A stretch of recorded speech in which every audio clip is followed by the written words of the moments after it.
Well, here we are at the getting towards the a little bit past the middle of week 2 in non-Western literature, um, and we have a quiz that'll be open tonight, all day Friday, all day Saturday, and all day Sunday, unless you hear uh, something different from me. This particular quiz covers all the reading, including Persepolis, and there are 25 multiple choice and true false questions. Just if you've read the text and listened to the videos, you should do a fine job. Again, as if you get in there and something screws up, which happens, just give me a quick email, and I won't be around the camera much on, well, this camera and the class much on um, Saturday or Friday nights because of all the other activities are pulling me in a number of directions. But don't worry, um, I'm not going to make you suffer because of my busy schedule. Now you have one of this story I always like, the Samia and Abu Dhabi in Cairo. I like the author too, as I mentioned in the greeting for this particular week, and she's very. It shows basically, in many ways, even if you're gonna attack a system, you don't have to do it in kind of on shrill, if you will, ways, men and women, and she's rather a traditional woman, but writes about men, uh, Egyptian men, who do not really follow the traditional ways and become basically neo-colonialists like Abu Bey. Now that just means that in his actions, I think I explained elsewhere, he acts just like the British high colonial officials who left him and who treat everybody else beneath them with some contempt. In many ways, Abu Bey is a Garesco from Bessie Head's story, but with a suit on and a good education. They're both into self. I mean, they're interested in consumption, as we want to buy, to follow that. I mean, when Abu Bey meets her and with the cigarette case, and the parents raise her to be, um, not a traditional girl by any means. She has no talents. If you look at why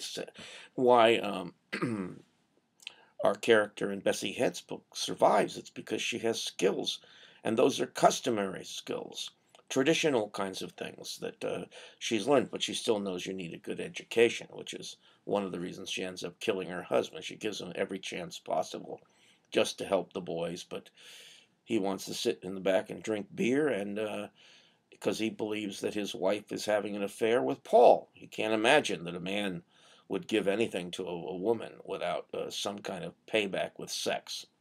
That's just where he thinks. Well, when Samia is a young girl, she's probably not 14 or maybe 14. Um, he when Samia tells Abu Bey that Gazia did not steal the ring that she's so worried about, that Bey had given her this emerald ring as a birthday gift, um, and she loses the ring. She's so nervous because she's worried that he puts a lot of value on that ring, and maybe she does put a lot of sentimental value. It's a gift to the woman, and on her birthday, it's supposed to mean something, and obviously, it doesn't. And this is a moment of clarity for her. It's the pat on the cheek that suddenly has become a slap, and he slapped Gazia. He could do the same to her. He also implicates her in a crime. Notice that Abu Bey, the police come right away. This is a form of corruption of the ones who have and the have-nots. And you'd think that Abu Bey takes the beautiful little girl when it's time for her to be married. Um, and 14 is not out of the question. If she if she has her first period, administration, then it's good to go, and that's part of what goes on. But why does he want her? He's a wealthy man, and he could have sent her to school, the best schools, to get a really good education. Instead, he wants to keep her um, dumb, ignorant, except she's finding out by the end. That's why the kind of turning her head and looking out the water. Oh, that'll be fine. There's, you could argue, there's two Samias by the end. There's the girl who Abu Bey wants, and there's the woman. Remember, they've had a child already that he doesn't want a father. She wants a husband, and he treats her like her father did. The power differential there is also important, and so don't think of Sammy as being this weak thing. What choices does she have? Parents are dead, and he can just dismiss her whenever he wants. So be thinking about that as you're reading the story. There is one poem there, and when I do a video and talk about Persepolis here a little bit later or tomorrow morning, that the in the play Mother's Inheritance,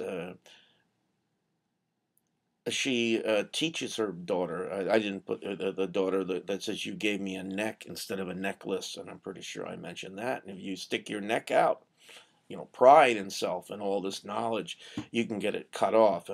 But the poem takes a very strong stand, and despite a lot of suffering against mainstream Saudi Arabian society, where women, as a general rule, are not even allowed to drive cars, or to be you don't go out by yourself, in public without a man who is a relative, so it's as a it's a difficult thing to change society. It's like moving a mountain, making these new paths. Now, the story from Botswana, we have a wonderful character, and probably two of Bessie Head's ideals, if you're talking about how to bridge the gap between modernity and progress that we see a lot in these stories. You have to be able to negotiate, and Paul does a good job there. I mean, he is the center of the family and community, all good, customary, traditional notions, but he's also aware of change, but he's also aware of the history, because at one point he says, well, the British were only here for 80 years. That only is tremendous, because the British came in, the idea of the white man's burden to raise up the poor and the ignorant and show them the light of reason, and of course God and the English language, didn't think much of oral culture in particular. Um, Decollete has not an easy life. I mean, he got her name Tears, because it's from her mother, because the husband died at the time that the daughter Decollete was born. So she always has this name Tears to go along with it. And, she married Garesco because the uncle was treating her terribly after the mother died then, and she marries Garesco primarily to get away from the terrible uncle, and then Garesco turns out to be worthless. Although she's traditional, she puts up with it for a while, and 3 children who become her jewels. Those are the kind of the treasures she collects, and she's not going to let anything happen to them. She knows they need an education. And then you have a long thing there about what made the people like Garesco the way they are. And then that has a lot to do with the history of the period, and the corruption. And also that, as Chinua Achebe has said while he was alive, that it's no longer an excuse for bad government, by the way, but there is this notion that when during the colonial period, the Africans under the Spanish, the Germans, the Portuguese, the French, they didn't learn democracy, they learned colonialism. So you'll have lots of troubles coming afterwards with corruption, and abuse of power, and all those stories that come so frequently and tragically out of Africa. But a lot of it is a question of perception, and and Derek Walcott, the Nobel Prize winning for literature author from St. Lucia in the Caribbean, he writes a poem about his past, and out of Africa. I think well, maybe it's not called Out of Africa. That's a Dennison novel about Africa, well, mostly about white people from Denmark and Africa, but he condemns his colonial past. It's Dutch, it's British, and they brought slaves. They treated people horribly, but he's in love with the English language. He has no trouble with that. But that's one side of him, and that was not good. But he doesn't treat the African side of his heritage as idealized, because he's just plagued by all the civil war and violence that goes on there, that can no longer just be attributed to the fact that they were colonists, they were colonized. There's a lot more to it, and it brings him great pain.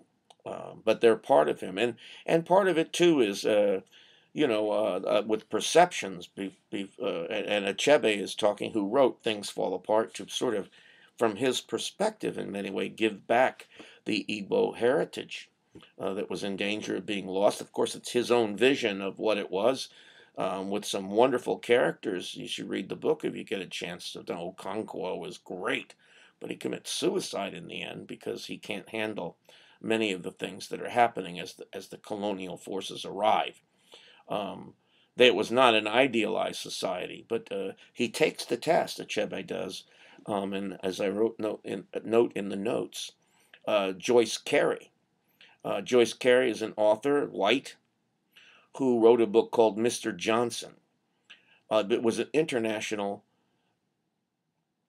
bestseller, and Achebe just hates the book because it portrays Africans as a kowtowing, scheming, with no real backbone or potential intellectually, certainly not, and are only interested in mimicking the white man. And to have this kind of perception go out all over the world is debilitating in many ways. So you'll find that the African literature is a lot about establishing for the readers who we are, and questioning where we've been and where we're going. Now, you have that bit of Africa that you've read, and you'll read some South Africa next week. Last week you had, of course, Kenya and Nigeria, and this week Botswana and Egypt. We're getting over to the Middle East, and you had a couple short stories to read by Palestinian and Israeli authors. And you have this one by Amos Oz, who is the greatest living author in probably the Middle East right now. I mean, he's the one who says you'll know when peace has come to the Middle East, because no one will be happy. But he's a believer in the kibbutz kind of a commune idea and community. He's a believer in Israel, but he's appalled at the policies of Israel, especially vis-a-vis the Palestinians. And we have here in this one woman, Guella, by the way, who's not raped. But she feels tremendous guilt, certainly, for the attraction to the little Bedouin boy or Arab boy. But what is her position? The first of the chapters, if you will, and follow the notes here, is written, from the perspective of a guy who's, she probably wouldn't sleep with him, for instance, or something along those lines. And she's not all that attractive anyway. But she's a writer. She's intelligent. So what does she do?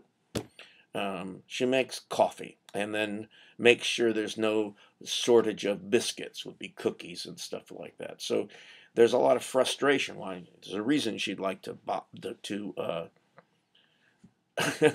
bang some bottles and smash things up a bit. You can just feel it.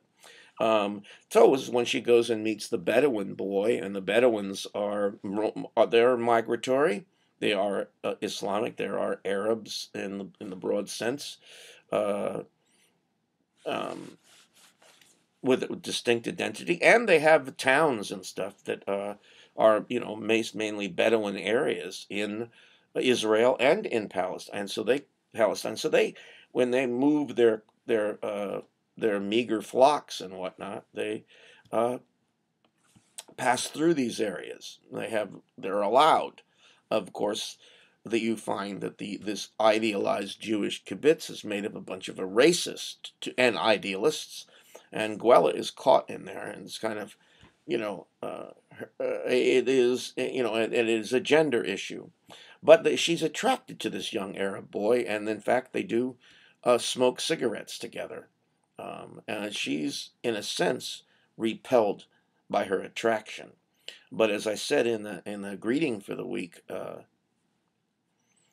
you want to think about the symbolism of that attraction, and sharing cigarettes is kind of an international way of friendship. But part of her with the hatreds that remember her brother has been killed in the war by Arabs, and and the idea is, well, you should frown them, you look down upon them, and they look down upon Goella. So I think there is a connection there. I don't think it would be overly romantic, but there is a connection, and she probably feels very guilty about it.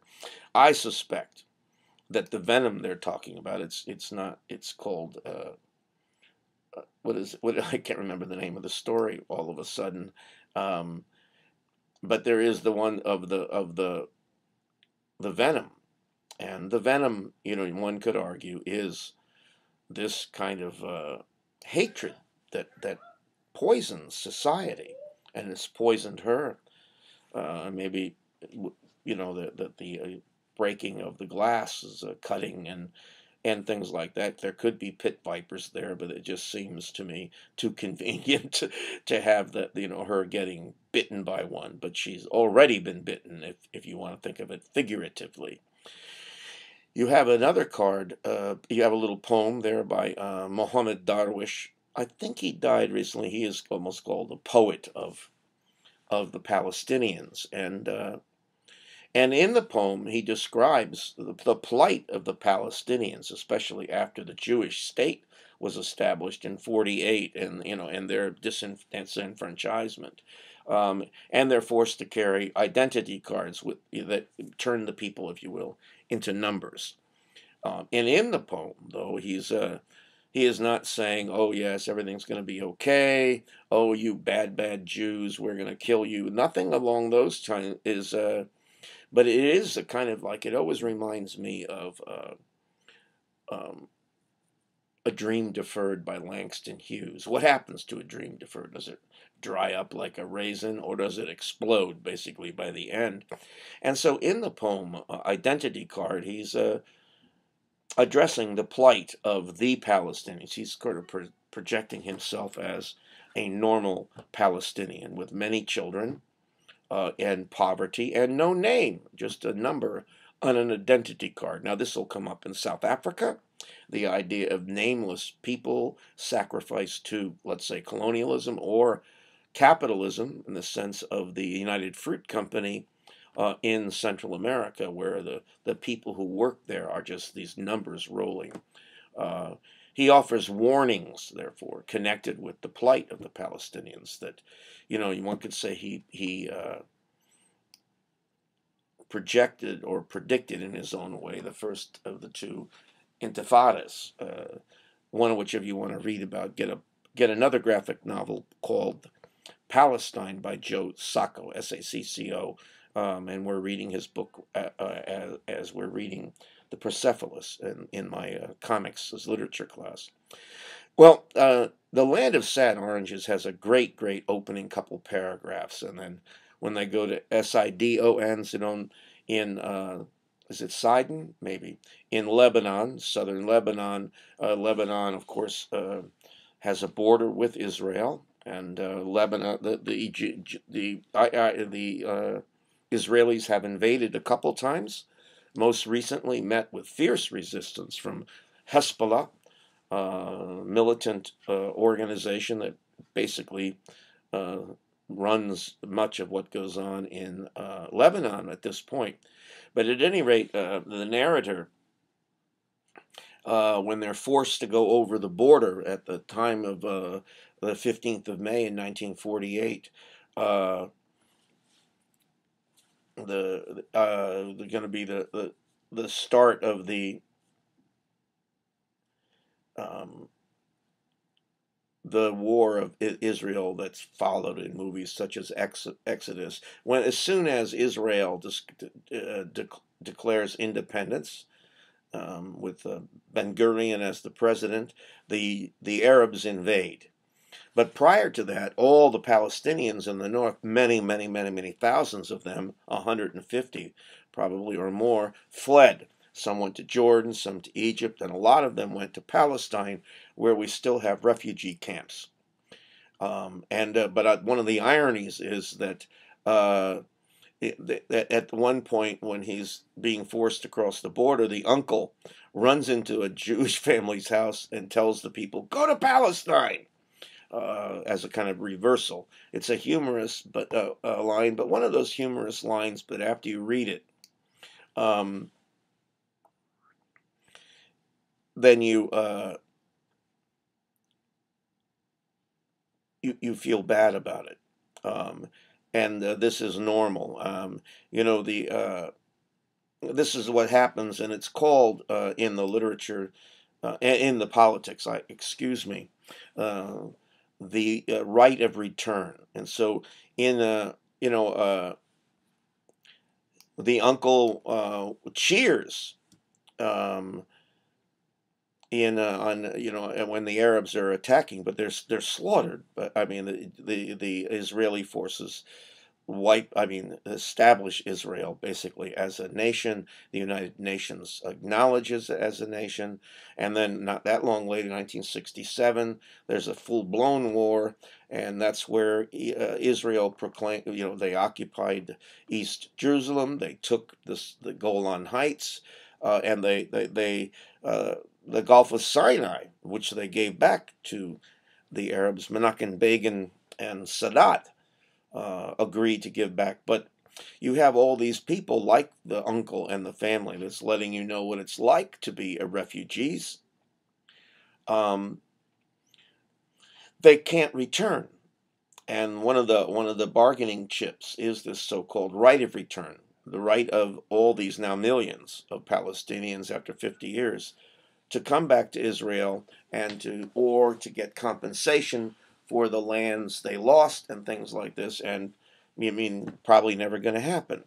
But that's what it is. That you have all these people still living outside of Palestine and Israel who feel like uh, they've had everything stolen from them. And then that's why you get that. I think at the end of the land of oranges, the idea is that they're never going to go back. And the uncle even considers suicide. But I love that orange in there that just becomes wrinkled and dried up, like the raisin in the Langston Hughes poem. Um, but at any rate, that day is a Black Friday, I think, is the 15th of May in 1948. The State of Israel is proclaimed by David Ben Gurion, and then the war begins. Now, the Persepolis, I'll try to make a little quick video for you about that. There are a couple scenes I want to talk back. One of the areas is, as you find, as the war goes on, Iraq has a lot of modern weapons. Yes, we probably a lot of them supplied by the United States. They also have poison gases and biological weapons. But Iran has a lot of people. And so you have this idea of the golden key. And, when a boy is 14 years old, he's basically allowed to join the army. That's why when kids are they're 14, 13, when the borders are open, parents try to get rid of those boys at that age so that they won't be drafted into the army. But they ensured the golden key was given to them, because if you got killed, you were lucky enough to die in the war and become a martyr, then that key, that little plastic golden key, would get you into paradise, where you have the virgins and wonderful, wonderful things all the time. And this was used as it's a form of propaganda without a doubt. But people believed it. Well, they loved their country to begin with, and they're caught up in the revolution.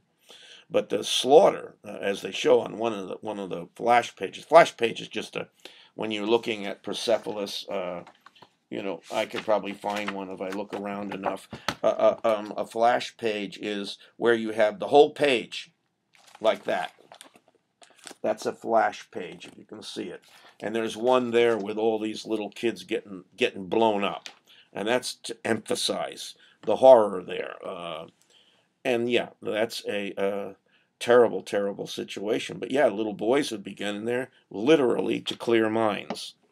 But you got to go to paradise. This manipulation of the youngsters, and of course, look at school what they learn.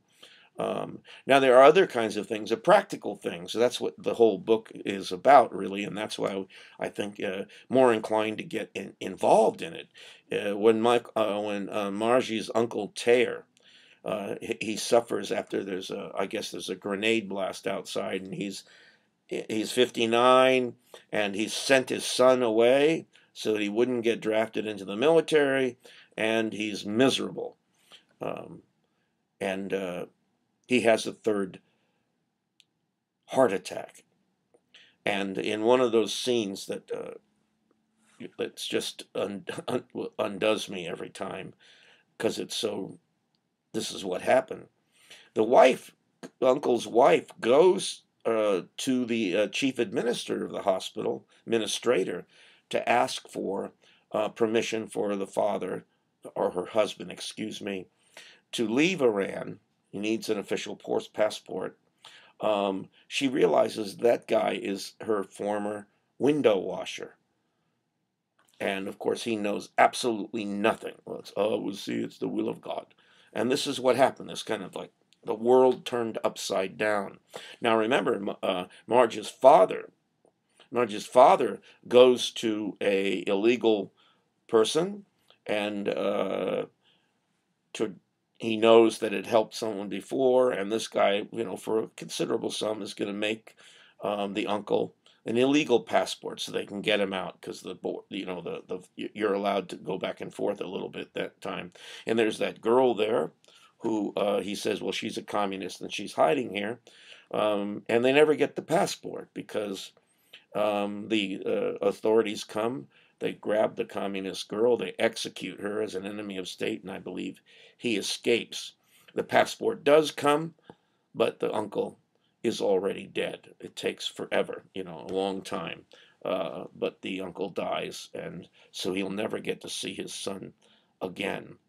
At the hospital in Persepolis, we find that during the horrible war between Iraq, we know that Saddam Hussein, because it's been in the news, well, maybe not for you so much because the years do go by, had used biological and other kinds of chemical weapons, poison gas, you can just call it, against the Kurds. But we see in the hospital the doctors saying, well, look, this is what happens to the people in the battlefield. They drop poison gases on us.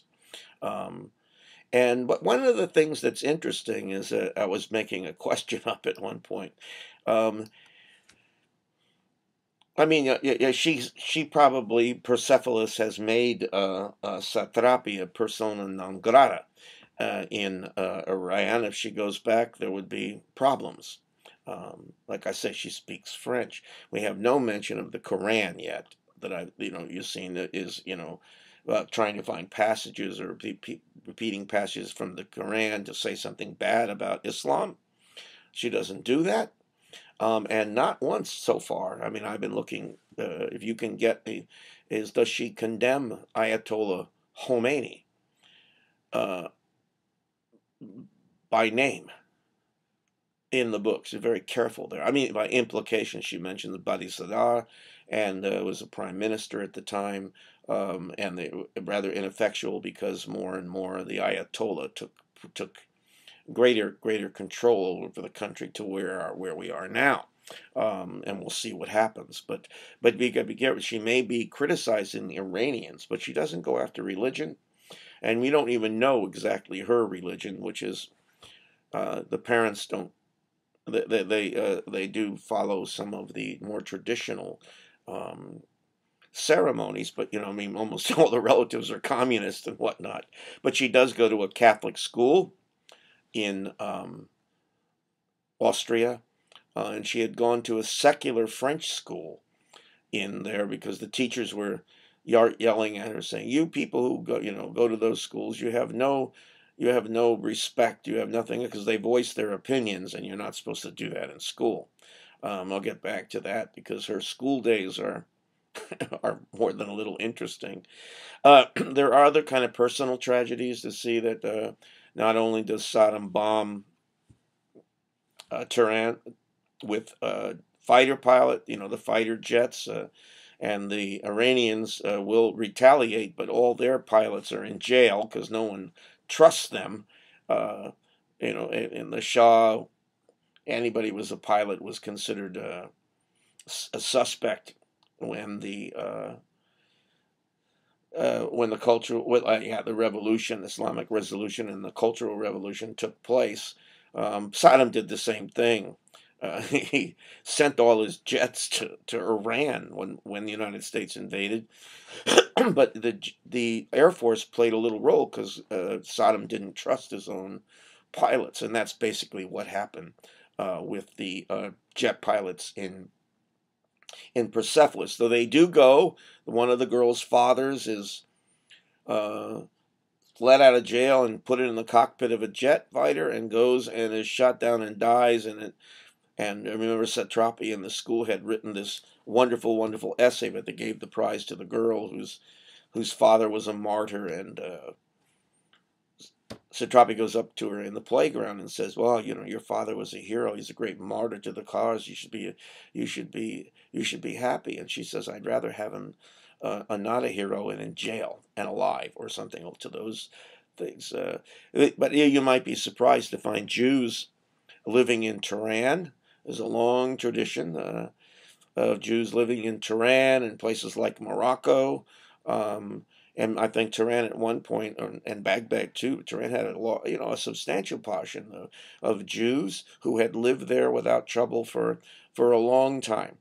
And she does that Nada Baba Levi, the next door neighbor, she comes home one day and to find uh, the mother knows it right away and that bracelet certainly.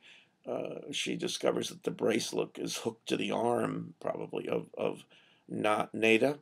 So Nada and her family die when a Scud missile, the Scuds, hit their buildings, and that's getting close to home, literally, for her. So as she grows, people are dying around her. Now, when she goes to live in Austria, one of the reasons has to do with this problem with school. At one time, she floors the teacher. She smacks the teacher. Well, that's not going to help you. And then she goes and is put in another school after she's ripped out of her secular French school. Remember, they closed them all. Uh, I mentioned that, I think, elsewhere. The the teacher is spouting again the idea, oh, we have no political prisoners and this and that. And of course, her own uncle, whom she loved, uh, was let out from the Shah's prisons by the revolution and then thrown right back in and executed. And so she mouths off, and so they decide, well, we'd better get her out of school. Not only that, what can we do? She has a big mouth. she's a strong person and she's not going to shut up because we've raised her that way. And then the decision is made to send her out of the country to protect her.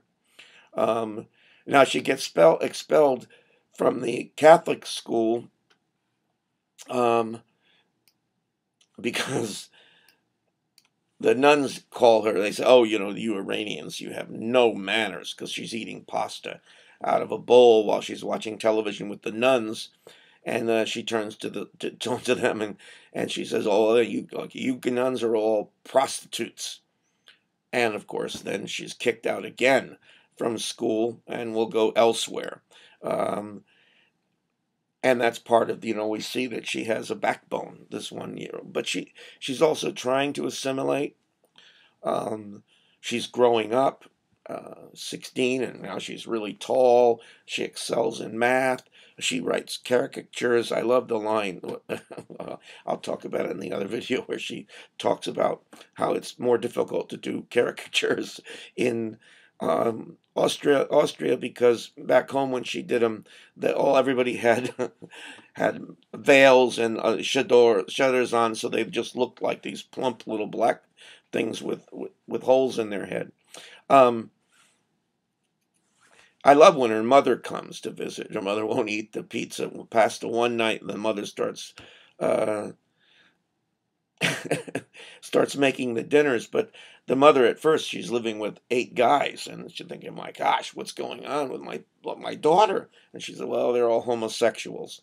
Which probably didn't make her as happy as can be, but she does teach one of the gay guys to say "I love you" in Persian, and but there's they both lie to each other, and you'll find out why she doesn't have any jewels on later on.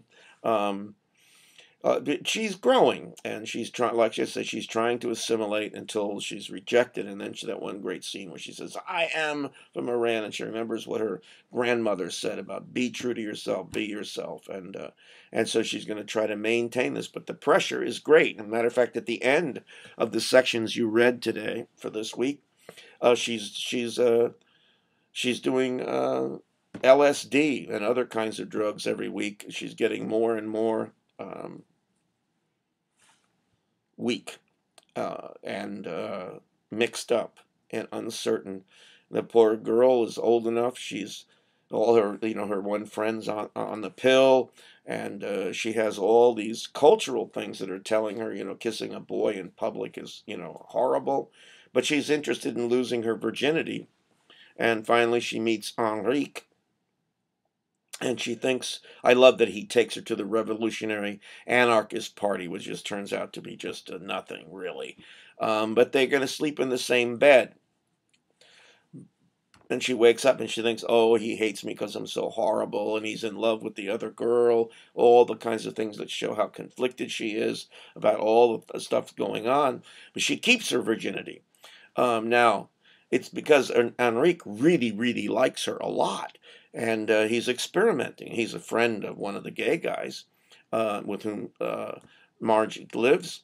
It's the lack of the physical attraction. He couldn't literally, let's say, get it up, if you will. I want to go that direction. But it was not because he was drunk or anything. He thinks it's because now he's certain, and he thanks her because his attraction for her made him realize that he's a homosexual. So I'm glad we're going to be friends. I mean, everybody knows that line. Can't we just be friends? And poor girl. So she's frustrated on many angles, and she's far away from home. Her mother does come for 4 weeks or so, and that's going to exacerbate things for her. And she, of course, doesn't get along with Frau Doctor when she meets the next Marcus, I think, the next boy, and he's sitting in the room with her, and the doctor, she runs in and says, "This isn't a bordello." But it's not all honky dory there either. It's a nice place, but um, Frau Doctor Heller's dog keeps crapping on Margie's bed, and I love the reply by we'll just have to get some clean sheets. Boy, you are uptight, aren't you? So there are, as I'll suggest, and there are some fun moments of humor in here, and you want to really latch on to them a little bit because I mean, they make it more lifelike, but also, it tempers it. So we're not going to be so incredibly depressed over what's going on. But she is a Bildungsroman, by the way, is a story of about someone coming to age. It's a good German world.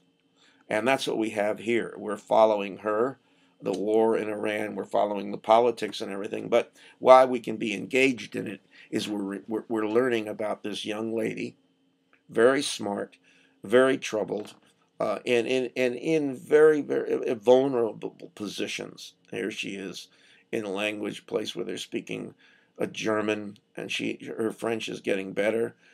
She wants to be included, but there are a lot of things that exclude her, and a lot of it's prejudice, as the mother says. I used to come here, and when before the revolution, everybody loved Iranians, and now they're because of what's going on with the Cultural Revolution and Khomeini and those kinds of things, and the war with Iraq. Um, they're they're not treated as well anymore in Europe as they used to be. So you keep on reading. We'll finish the book up next week, but and we'll have another quiz as well. But I've discussed all the 25 questions with you for you, and I wish you all good luck on the quiz.